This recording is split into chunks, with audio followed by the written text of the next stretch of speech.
Hello, Two Rivers. It's Krista coming to you from my beach chair and vacation destination of Eagle Lake, Minnesota.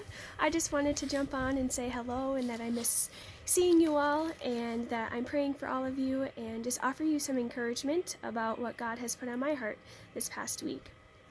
So a word that God put on my heart this past week is comfort or comforter, and led me to a couple different verses that I've continually come back to each day.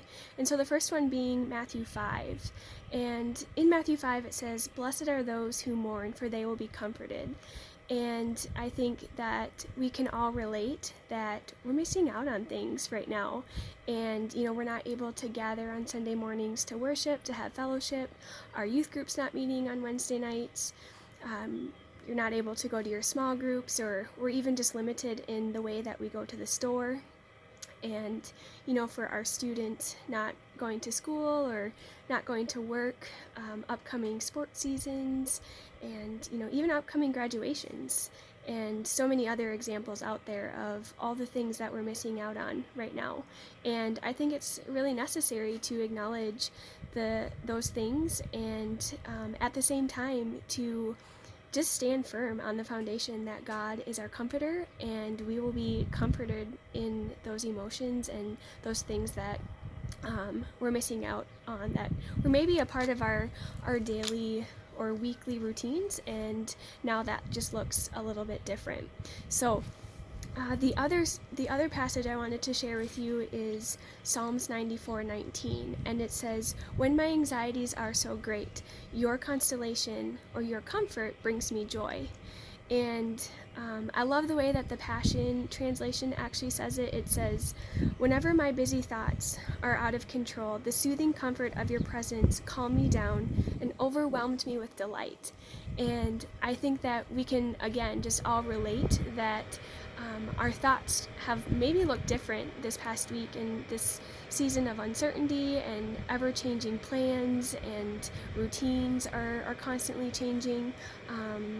For me, it wasn't so much a sense of panic, but just a ton of change, and just trying to navigate what my days look like now. And I think it's just so encouraging that in Psalm 94 it says that God's presence will calm us and overwhelm us to a point of being able to delight in that comfort.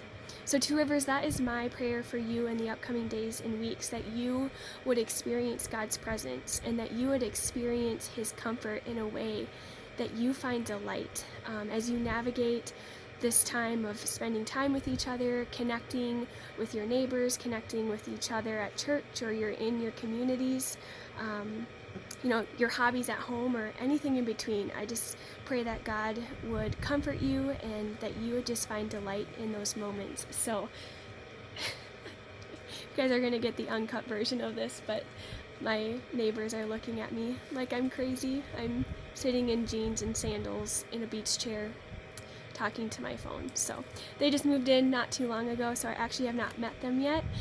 So I'm sure that will be a fun introduction that's actually on my to-do list this week. But one last thing, Two Rivers, I have always loved music. I don't play an instrument. You probably will never see me up on the worship stage singing, but I do love sharing the things that I love about music. And so Pat Barrett has a song out right now called "God is in Control," and it has just been a constant declaration this week for me that He is still in control, He is still on His throne, and it is well. And so I just encourage all of you to check that out, and I miss you, and I'll talk to you soon. Bye!